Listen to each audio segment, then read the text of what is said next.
Good Lord, there's so many people on there. I'm glad it's a large tent.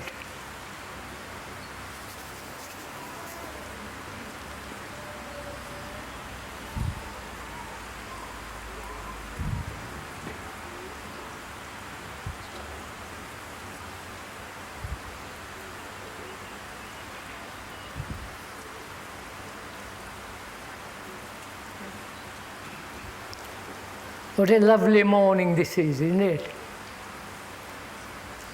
A great silence, especially very early in the morning, just as the sun is rising. All the snow-capped mountains, the deep valleys, the vague shadows, and the sense of great immensity. That is beauty. Beauty is very important in our lives. Not merely the romantic side of it, the imaginative side, but the sense of utter silence, especially when you wake up in the morning and looking out of the window, when there is no car passing by, no chattering of people, and this great immensity can only be seen or appreciated when the self is not. What corrupts our daily life as well as nature and the beauty of the earth is our narrow little minds, our selfishness, our brutality, violence, and all the corruption and the wars that our human beings are preparing. All that denies the immensity of life, the goodness of life, the goodness of freedom, and the beauty which is not romantic, that beauty that demands great austerity, a sense of a brain that is at rest, not chattering. This beauty is truth. This beauty is goodness. And we search for it all over the earth in different ways, following various leaders, scriptures, and obeying and disobeying, pursuing various pleasures, all that denies surely the great beauty and the immensity of life. Why is it that we have reduced this immensity of life, which is immense? Why is it that we have made it all so petty, personal, destructive, utterly meaningless? I wonder if one asks this question of ourselves, and one hopes that you will be doing this during all these talks, that we are together going to question everything in our life, doubt everything in our life.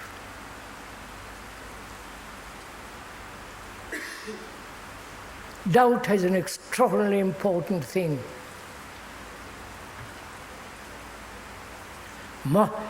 Skepticism.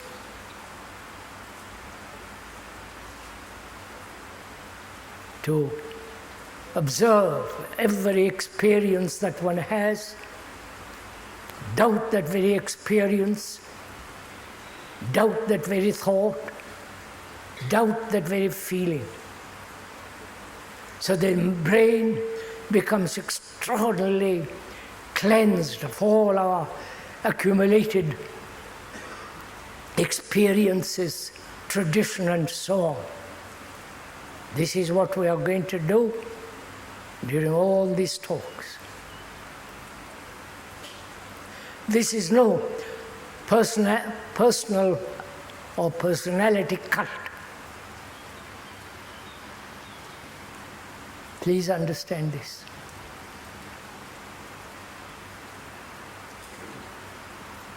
We all want to cling or worship or feel near someone, person. We are accustomed to that. And we are saying this is not a personality cult at all.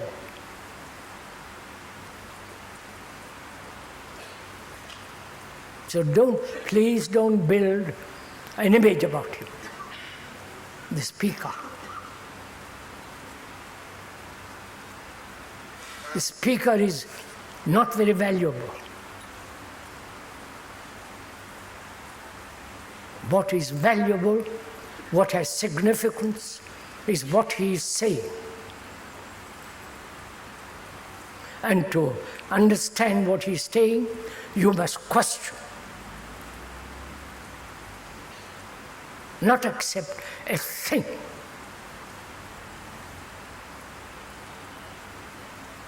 Which means you have to observe, one has to observe one's own reactions, one's own attitudes, justifications, defenses, and so on. Then it's possible for both of us to communicate with each other. Not theoretically, not in abstraction, but actually. Because we're going to take a very long journey together.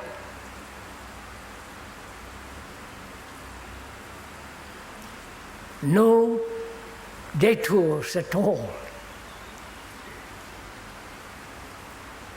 We're going together watch this whole phenomenon of life, of which we are. And also please bear in mind that this is not an entertainment. Because we are used to being entertained. It's our habit. Cinema, television, books, novels. We want to be entertained. And religions have become that too, a form of entertainment. So please bear in mind throughout these talks that this is not in any way entertainment. The speaker is not trying to help you. Please bear that in mind very seriously. Because if he is out to help you, then he becomes the leader. A man who then conducts you, tells you what to do, and so on. So, this is not entertainment, nor an intellectual feast, because we must use our intellect. It's part of our daily life. It's part of our biological construction. But those of us rather neglect the intellectual capacity and treat the whole thing as a kind of romantic, theoretical activity. So the speaker is not helping you. But we are together, if you will, think, observe, feel the whole extraordinary, complex phenomenon of daily living.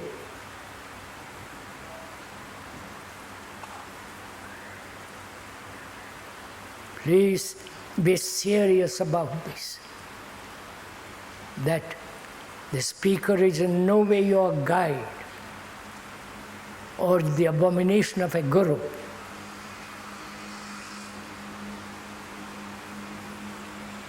That means then you become merely a follower.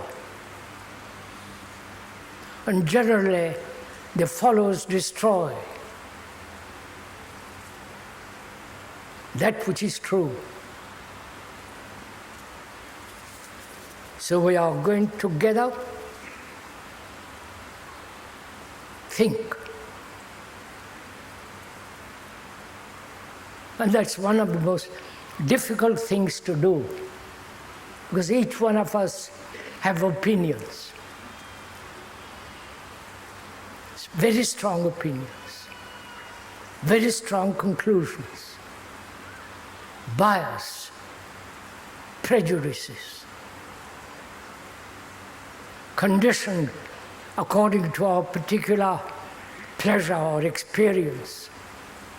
So one becomes isolated, and thinking together becomes almost impossible. We do not know, we have not noticed this. Even between the wife and a husband, girl and a boyfriend, and so on, they can never think together, observe together the same thing, the same reaction, the same intensity, at the same time. But there is always this division. I think, you think, which is my opinion, my judgment, and so on. So please first see how difficult it is and arduous, requires great attention to think together. Because thinking is very important in our life. All our action is based on thinking.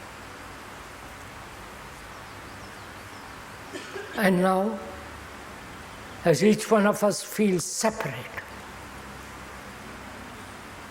individualistic, with his own gods, with his own experiences, with his own prejudices, and so on, and thinking together. If we could do that, it would be a marvelous thing.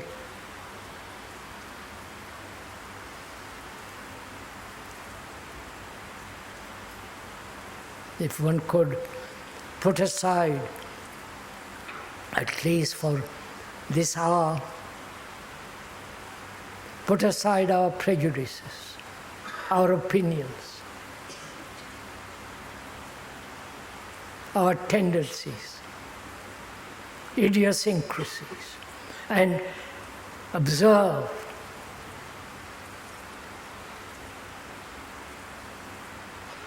not according to your observation or my observation, but to observe the mountains together, the beauty, the majesty of those hills, the splendor of sunshine,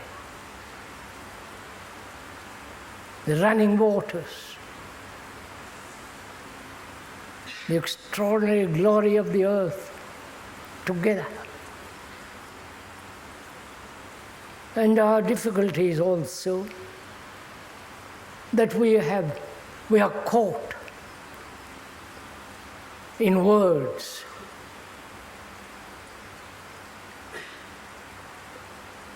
You have a certain meaning to words,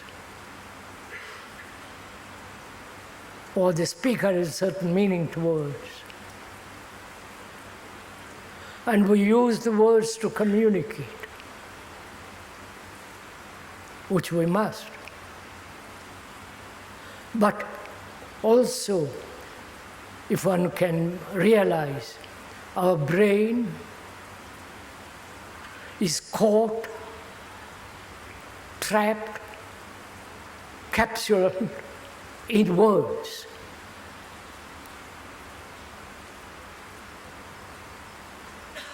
I wonder if one realizes that.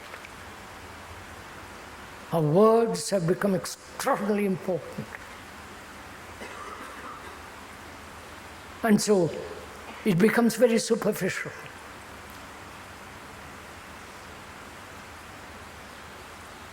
When we are constantly using words which have become a slogan, repetitive, mechanical. I'm British, I'm French, I'm German, and so on. But to go much deeper than beyond and above the words requires an extraordinary alertness, not to be trapped by words. And then only it is possible to think together. Can we do this morning? Actually be aware of one's own prejudices, opinions, dogmas, our own particular attitudes, and put all those aside for a while at least. If you can do that, then we can think together.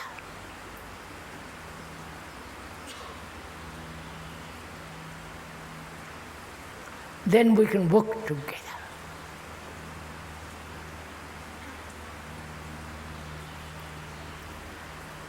And also, it's important to realize that this is not an activity of stimulation. The speaker is not trying to stimulate you. He's not acting as a drug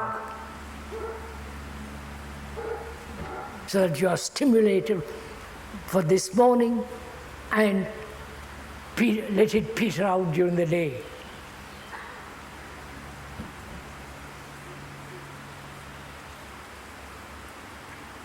So it's not a stimulation.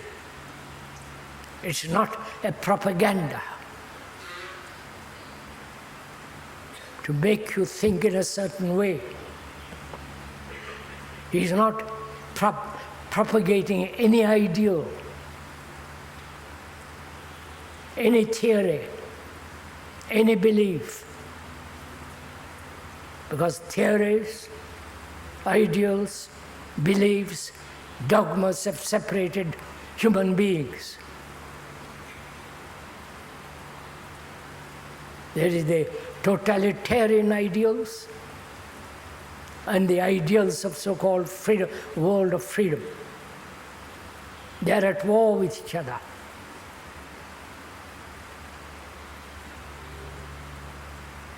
And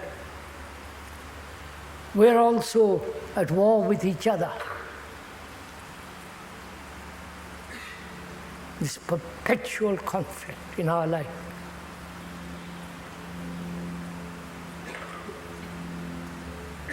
If you cannot get on with one person, either you break away from that person, divorce, all those extraordinarily divisive processes that are going on in our daily life.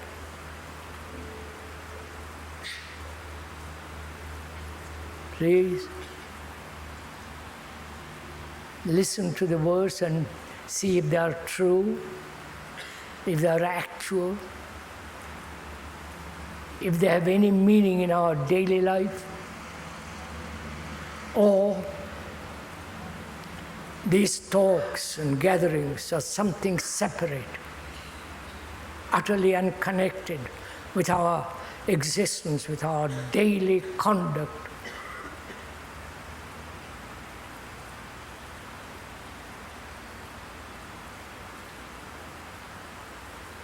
If this is possible,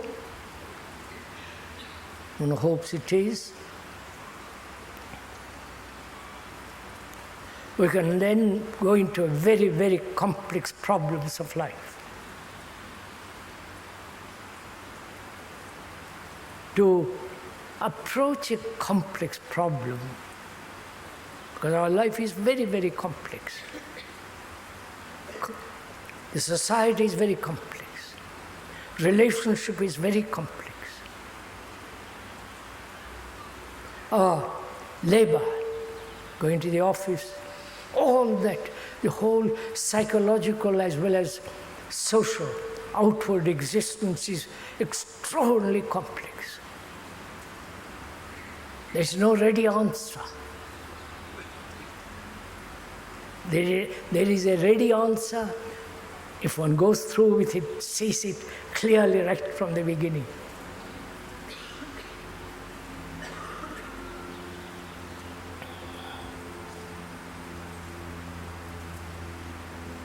Our life is complex. Therefore, we must approach it very simply. That will be our difficulty.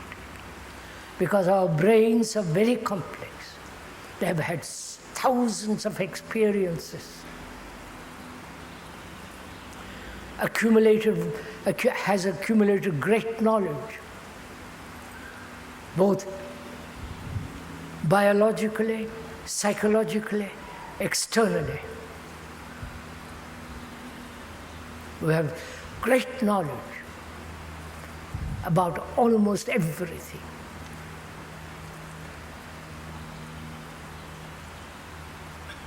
I do not know if you have seen lately on the television the birth of a child, how it is conceived, all the complexity of the cells and so on.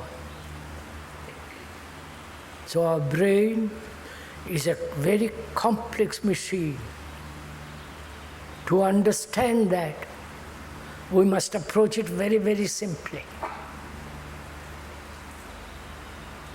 But we have very complex brains. We are never directly simple. Simplicity is not merely having one meal or few clothes and so on. That is very complex too. Simplicity means to have no prejudice, like and dislike. No personality entering into it. To look at the beautiful sky of an evening with the sun just over the hills, the radiance, the extraordinary light and the clarity. To observe all that requires great simplicity of my brain, not chattering everlastingly. It requires that sense of silence to observe the great immensity of a sunset.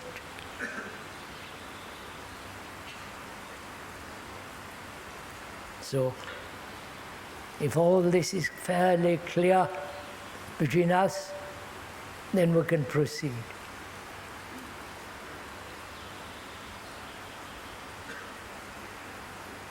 But please, this is just the foundation. First couple of breaks.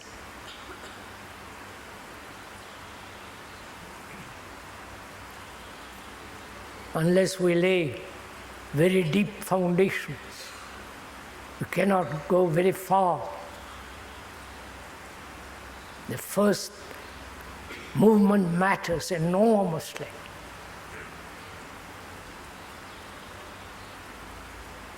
Whether that movement is precise, which is the brick, precise, correct, impersonal, and becomes impersonal when you are considering the whole of life. Objective, non-romantic and sentimentality.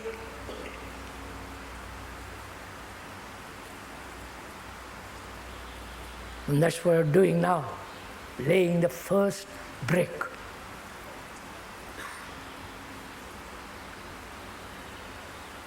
Having laid it, if you are willing, if you are pursuing it, then we must inquire into a very complex problem, which is time.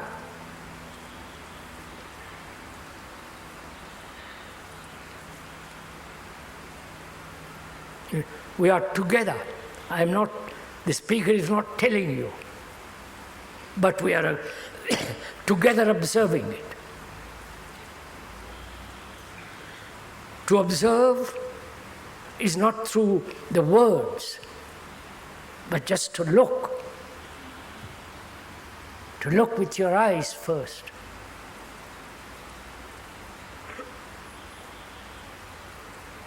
So this perception is very clear. That perception is denied when you have problems. When you have problems, you can't see clearly. Right? So together, be free for this morning at least, to observe the whole content, the significance of time. Because we live by time. Sunrise, sunset, the evening star, and the morning light, the dark and lightness. There is the time of yesterday, time as tomorrow, time as now. Time is now as you're sitting there. So there is time to cover a distance from here to there, time to learn a language, time to write a letter, time to acquire skills, time to experience. So we live by time, both outwardly, externally, and inwardly. Please, this is very important to understand, because we're going to something which both of us must really understand, not just theoretically, not in an abstract sense, but actually. Because if we understand the nature of time,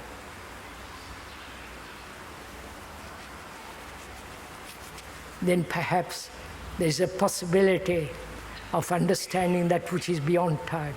That's much more complex. Don't jump to that. First, we must understand what is, what actually is.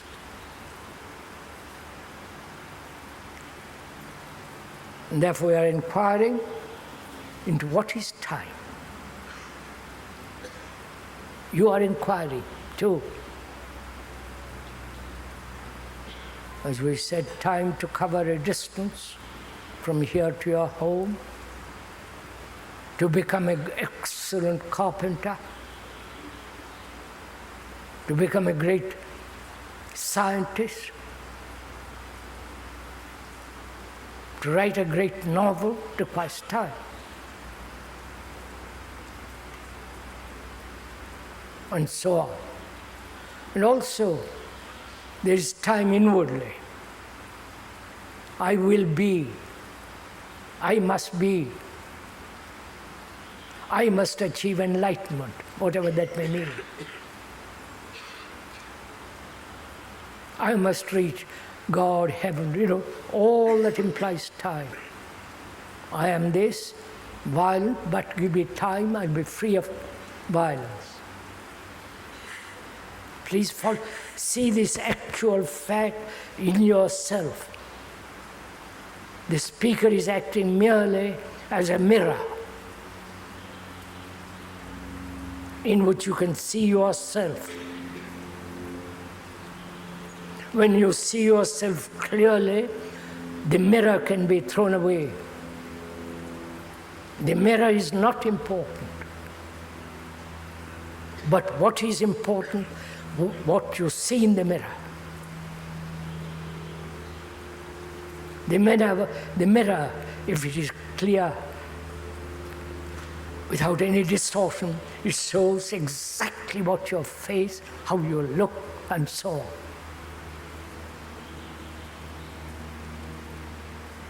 So we are together, inquiring into time. We have described time outside by the watch. We met here exactly at 10:30. It was exact when I sat on the platform.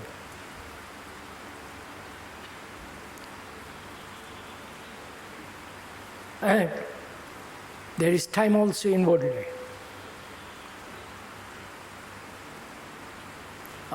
One is an apprentice and gradually becomes the master. That takes time. You're a business clerk in an organization, and if you're good at it, you become gradually the manager. That attitude, that way of thinking has spilled, extended over into the psychological world. I am this, I'll be that. Right? We are understanding each other? So there is time outside by the clock, time inwardly, time between now and death. Right? Now we are going to inquire much more deeply into the nature of time. First of all, one must use our brains to find out, not just accept it. The intellect's function is to discern, judge, evaluate. But if you brush aside the intellect as being too lopsided, intellect is part of our structure, part of our being as emotions. But if you merely cling to your emotions and say intellect doesn't matter,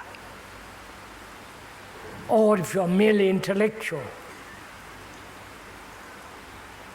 so we must have the capacity to look at the whole of it with our brains, with our intellect, with our feeling, with our nerves and our entire being. Right? If you can do it. That's why it requires great attention. Watching every movement of thought. I don't know if you've ever done that. watching without trying to distort every thought, never letting a single thought escape.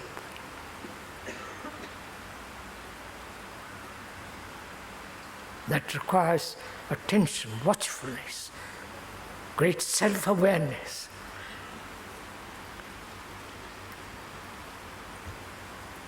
So time there is as the past,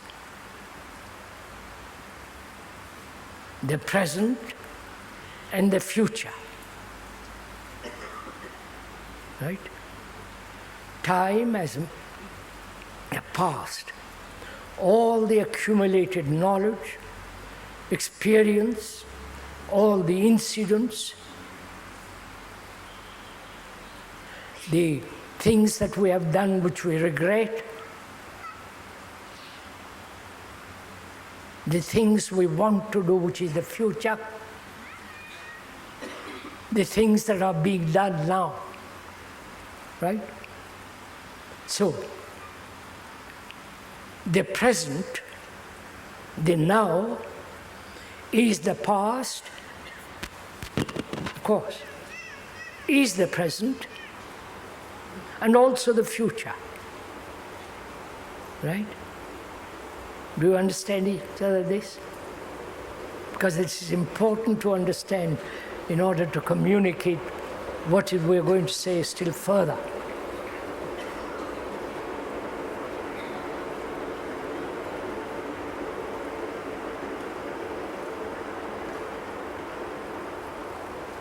We are saying, the speaker is saying that all time is contained in the now.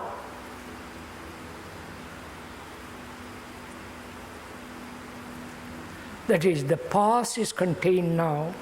That's simple, you can see that.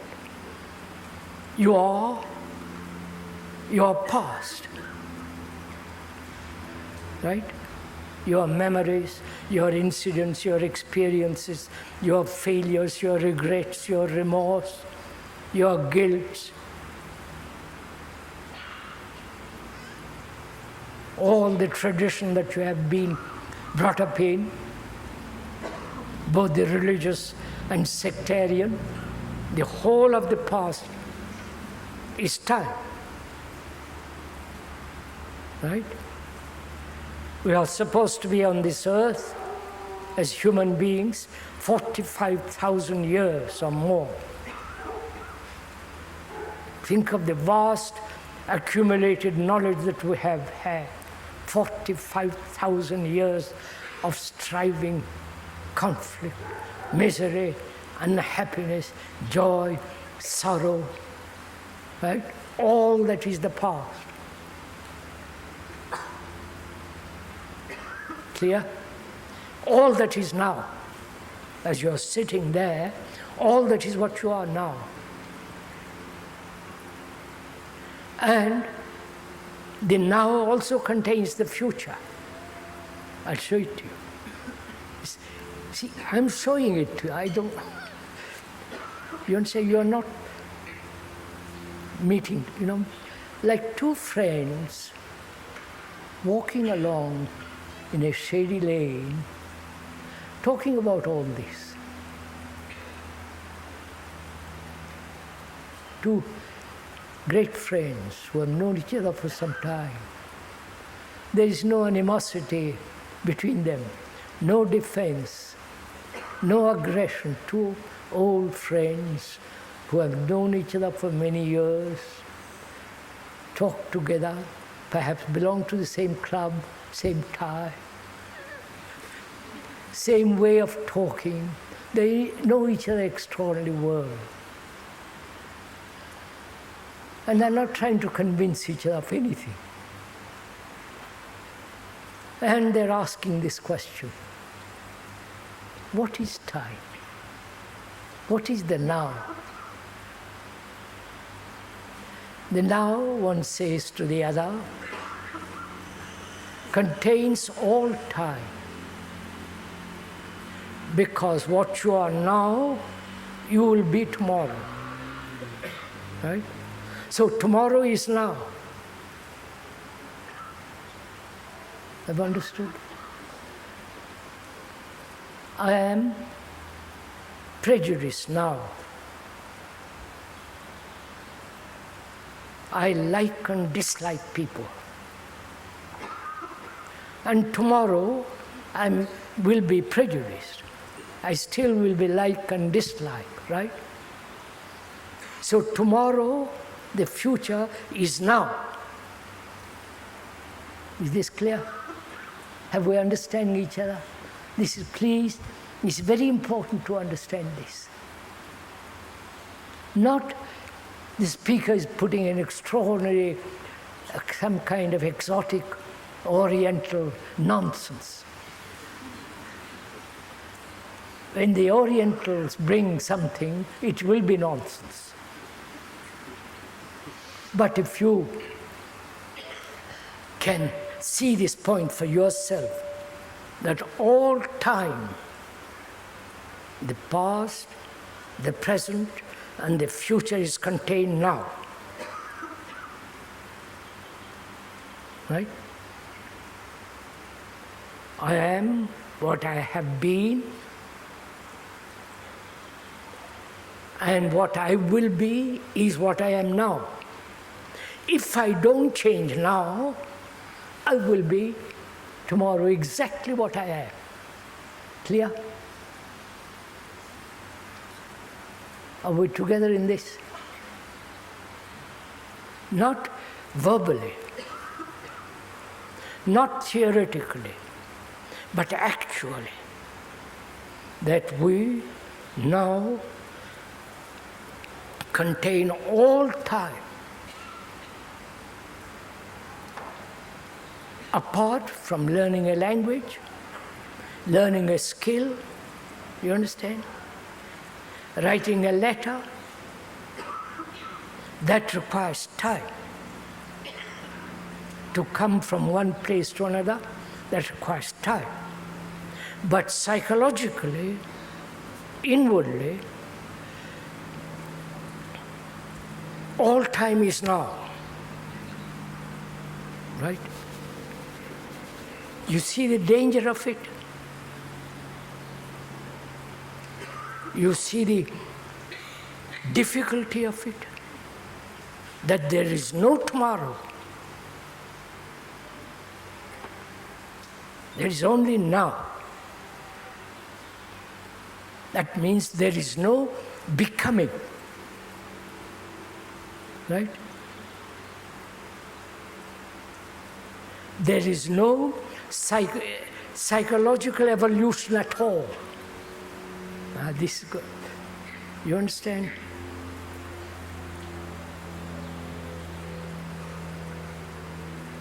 It's not, I am going to achieve something. That means time. You understand? I want, suppose I want to be illuminated, whatever that may mean, of course. I want to find truth, all the rest of it. That means in the future, right? Clear? The future is now what I am, right? If I don't fundamentally change, the future is what I am tomorrow, right? What I am now tomorrow. Clear? Then, from then, we can go on to something very complex. If we see the truth of this, that there is no psychological evolution at all.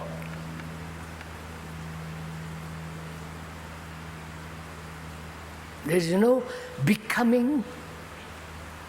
There is no what I am, but what I will be. The future is now. If I don't radically change now, I'll be exactly tomorrow what I am. Right? That means seeing the truth that there is no psychological becoming. The psyche, which is the essence of the self, thinks in terms of becoming. Right? You follow this? This is not an intellectual feat. This is a simple, obvious fact.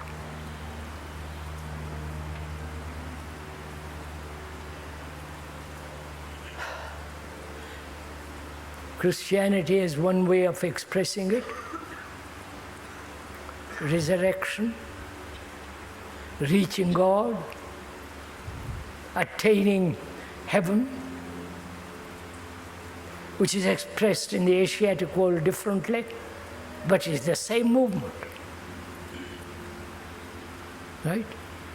That is, I am this, I will gradually become that. That is, never to think in terms of graduality, gradualness. You understand all this?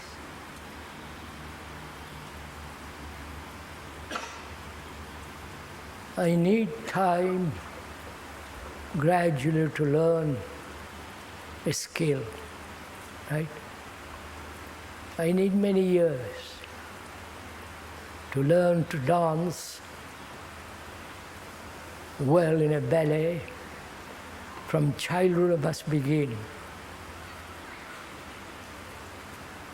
to play the violin. I must begin when I'm very, very young. If I've got the talent, if I've got the passion behind it.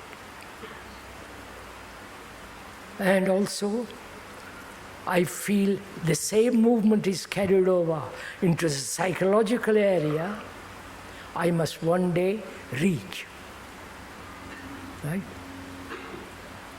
That's why you belong to various groups, various gurus. You put on various dresses. Robes be different because you want to change something. So, if you see the truth, the absolute truth,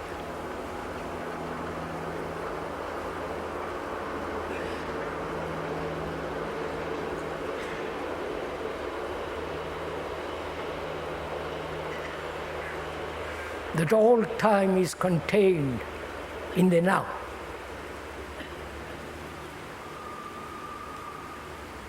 To realize the depth of it is rather frightening.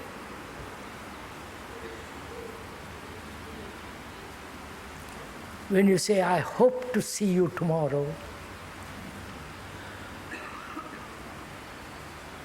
I love you tomorrow, you understand? So either that love is now in its entirety, or not at all.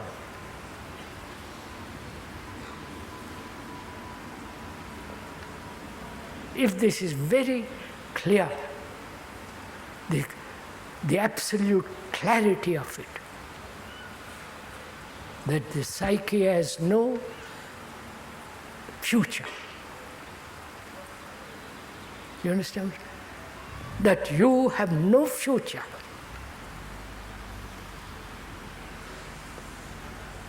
That is because what you are now, you will be.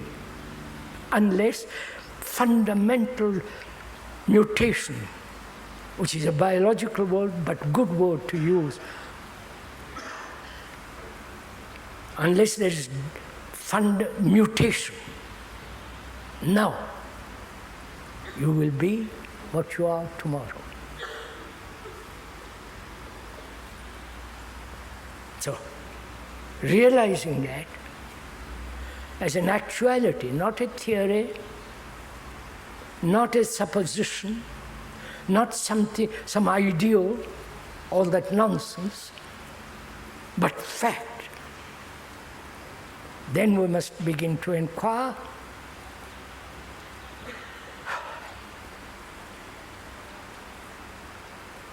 into what is action. into what is relationship,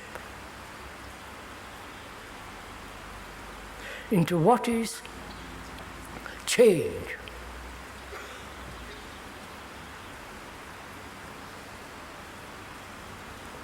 Right?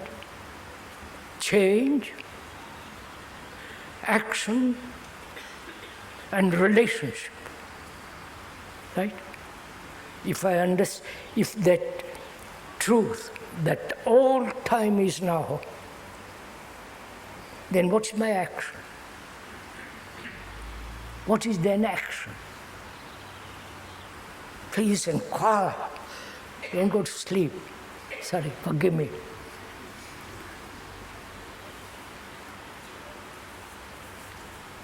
If the speaker is emphatic, please, it is not that he's aggressive.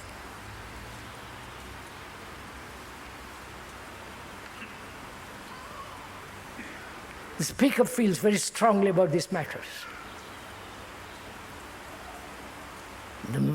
Humanity is destroying itself, right? All over the world there are terrible things are happening. They are preparing all kinds of horrors. The scientists throughout the world. Gas warfare, germ warfare, these terrible missiles, atom bombs, neutron bombs. We were at one of the centers where they are preparing all this. Top scientists. We casually go on every day of our life, not paying any attention to all that. When you are aware of all the things of happening in the world, which is you, around you, you feel utterly responsible. Not for yourself, for this whole humanity. Not just for Switzerland. I know this means nothing to most of us. Because we are just want to go on with our old traditions, our old habits, our old defensive mechanisms and so on.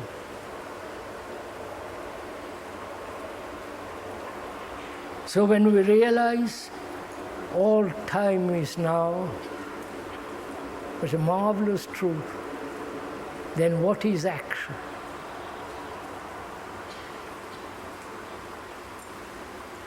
What is our present action? We must begin with the actual to find out what real action is, which has no future. You understand what I'm saying? What is our present action? Action, the doing.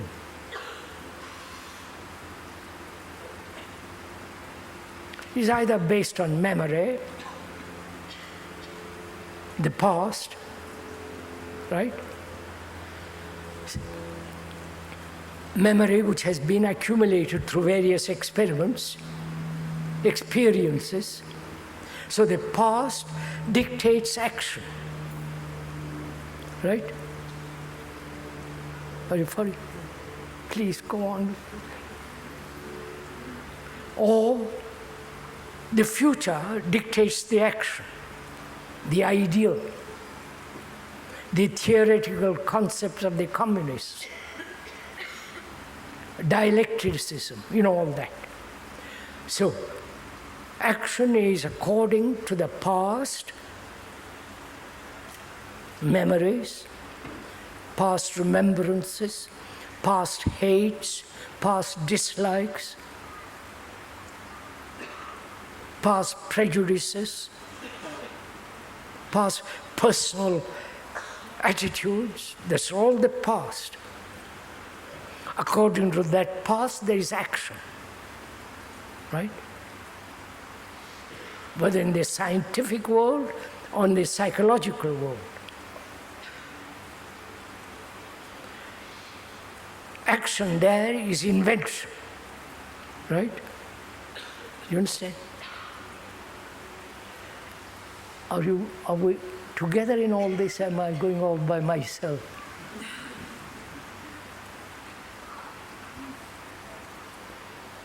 There was a collection of top scientists in a certain place, Los Alamos in New Mexico in America. They invited the speaker to talk to them. There were 700 top scientists of America creating all the things for war. They asked, what is creation in science? You understand? What is creation in science? I said, there is no creation in science, there is only invention. We'll go into that part. What the speaker wants to explain is that the past is so formidable, so strong, that guides, controls, shapes our action. Right? Or you have a future ideal, future theories, and act according to those theories as approximatingly as possible, right? Past, memories, and the future theories, ideals, concepts, dogmas, faith. So action is based on these two principles, right? Clear? Of course, this is simple. But when one realizes all action is now, there is no future action. You understand? Because the future is now. I must go over, if that is not clear, that all time is now, contained in the now. Right? We agreed, you agreed 2 minutes ago. At least shook your head, some of you, indicating that you are following, you saw the fact of it. Now, if there is no future, because the future is now, and the past is now, then what is action? We said action as we know it now is based on the past, memories, regrets, guilt, experience, which is all knowledge, or the future, the ideal, the concepts, right? Theories, faiths. You act according to that. So you are acting according to the past or to the future. But the past and the future are now. Right? So what is action? You understand my question? Please do, and don't give up. What is action? What is action when all time is now?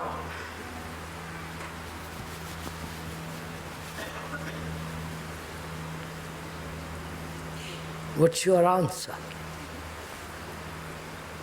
What's your deep, truthful answer?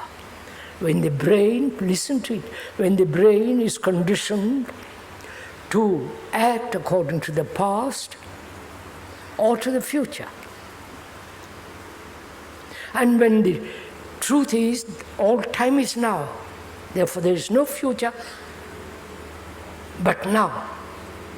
The future is contained in the now, and the past is contained in the now. You understand all this?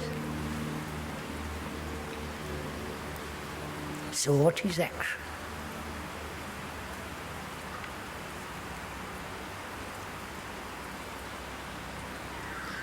I can tell you, but you see, you're waiting for me to tell you.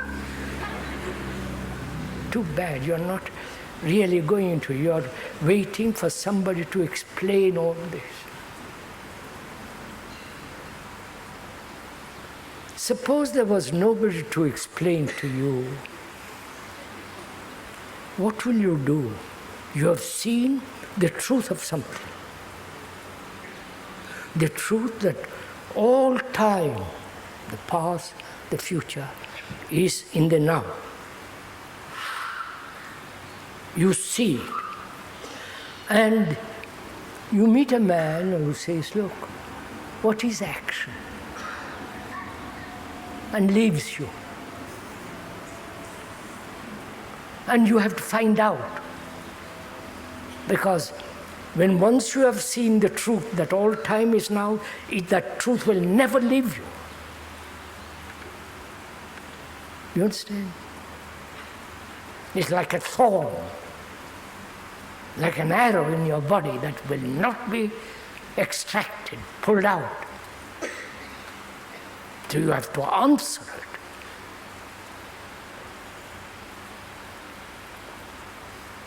And you won't answer it because you are incapable of answering it.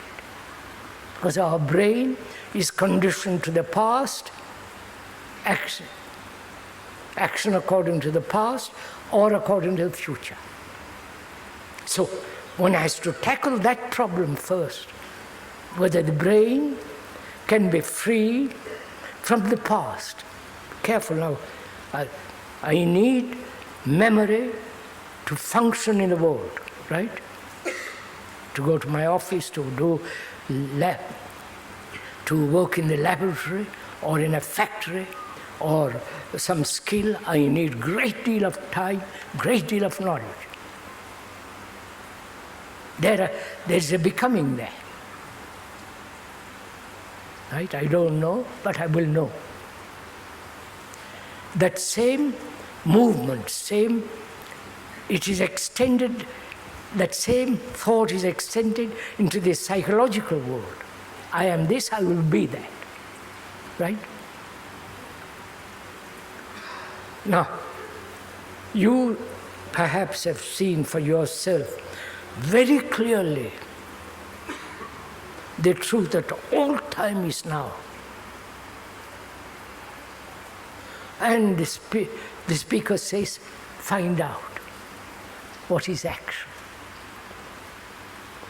Right?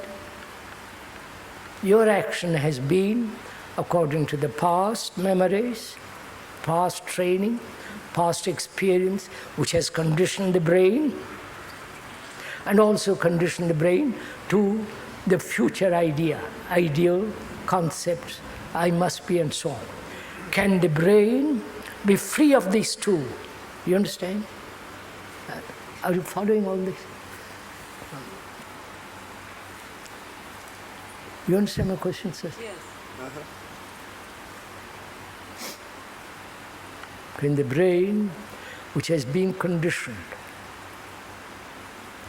to act according to past memories, or thought has projected a concept, an ideal, a theory, according to which you are acting. The brain is conditioned that way. Can the brain be free of that? Otherwise, you will never find out what action now is. You understand? Somebody can explain, but it won't be your own depth of your own understanding.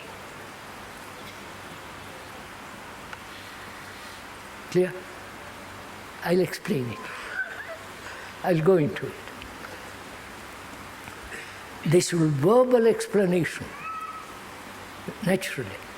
It won't be something you yourself have discovered, and therefore truth, and therefore live according to it.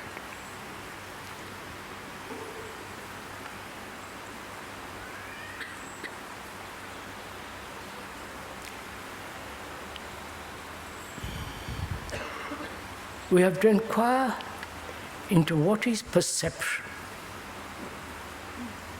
seeing, perceiving. One perceives the fact, actually all time is now. That's a fact. Irrevocable fact. No other clever man comes along and says, sorry, that's not like that. If what you have discovered is truth, then you can meet any challenge. You won't be bowled over.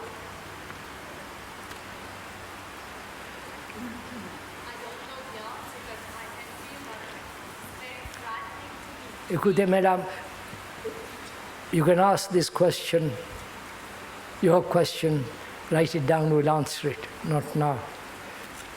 I hope you don't mind.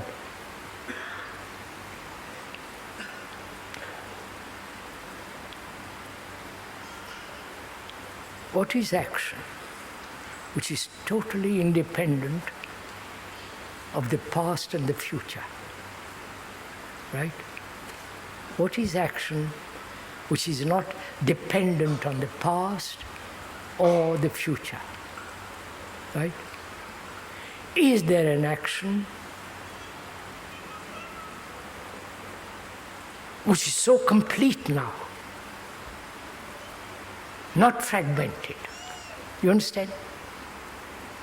That's my action.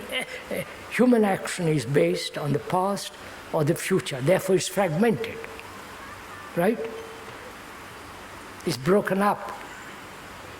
So we're asking, is there an action which is totally free of fragmentation? I don't know if you see the beauty of the question itself.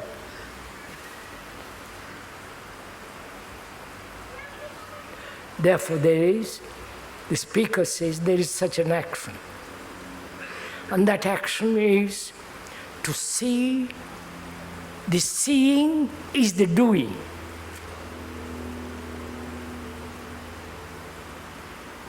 There is no interval of time between the seeing, perceiving, understanding, and the doing.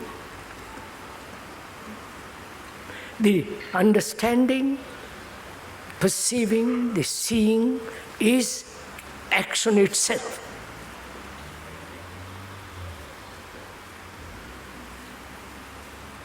Say, for instance, I'm working so hard, come on.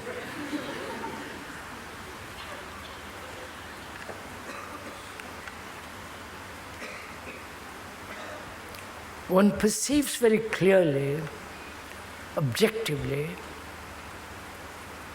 without any bias, that all organized religions throughout the world, all of them, are based on superstition, faith, belief, tradition. Obviously, with their various forms of rituals, dresses, fancy dresses, and so on, so on, so on. You see, that is put together by thought.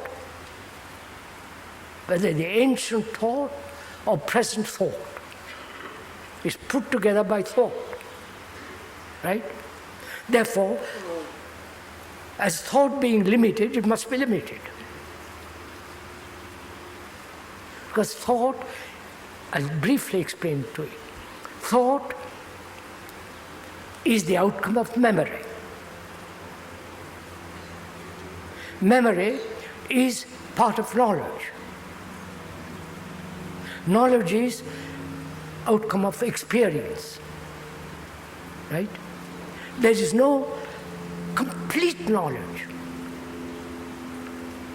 In the scientific world, they're adding knowledge up, right? Bit by bit by bit by bit. 1,000 people or 100,000 people are adding to it day after day, day after day, right? Therefore, the more is limited, right? So experience is limited. Experience of a man who says, I've reached God, is limited. right? So, knowledge, whether now or in the future, is limited. Therefore, thought is limited, right? So, anything that thought has put together, both externally or inwardly, is limited, right?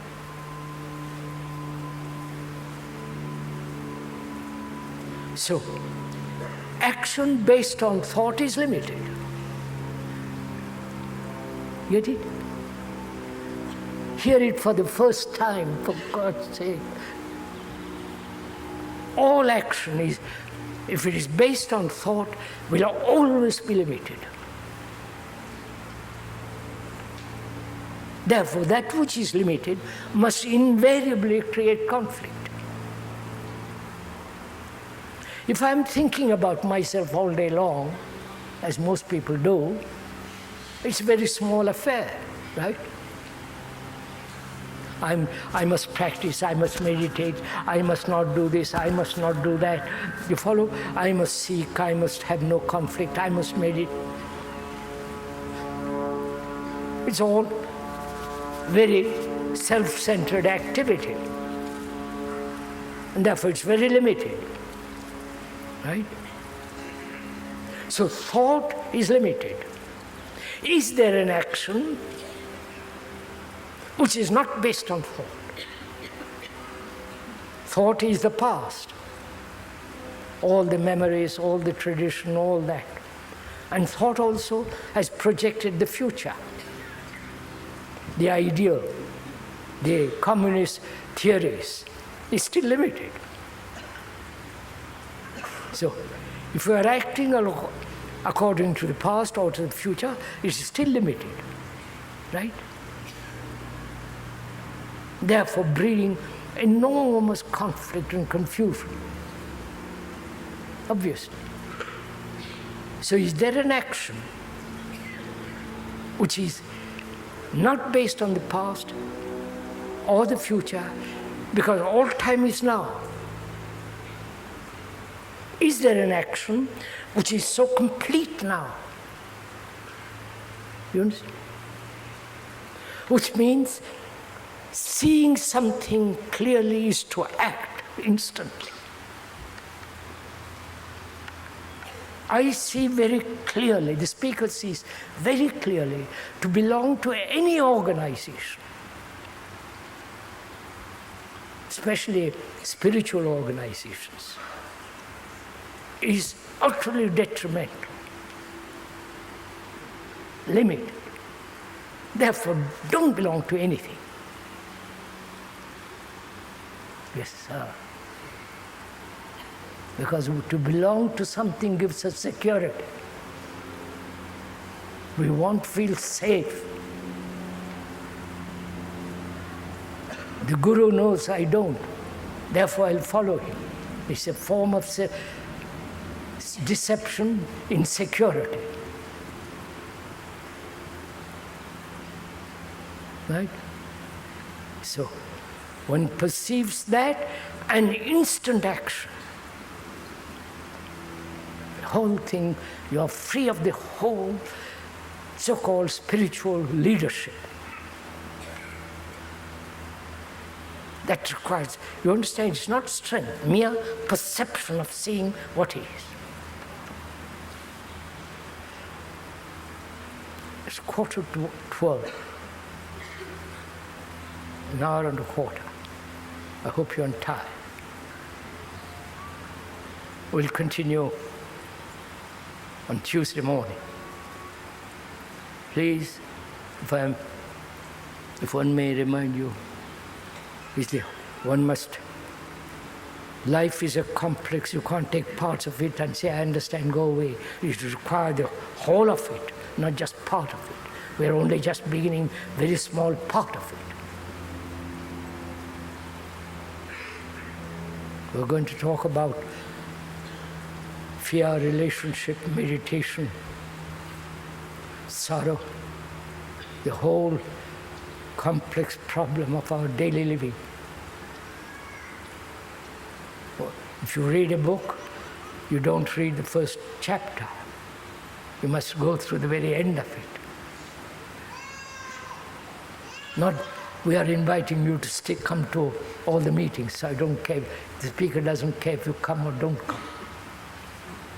But what is important is, if you begin, go to the very end of it. Don't stop in the middle of it. Right? Put all your energy into it. May I get up now?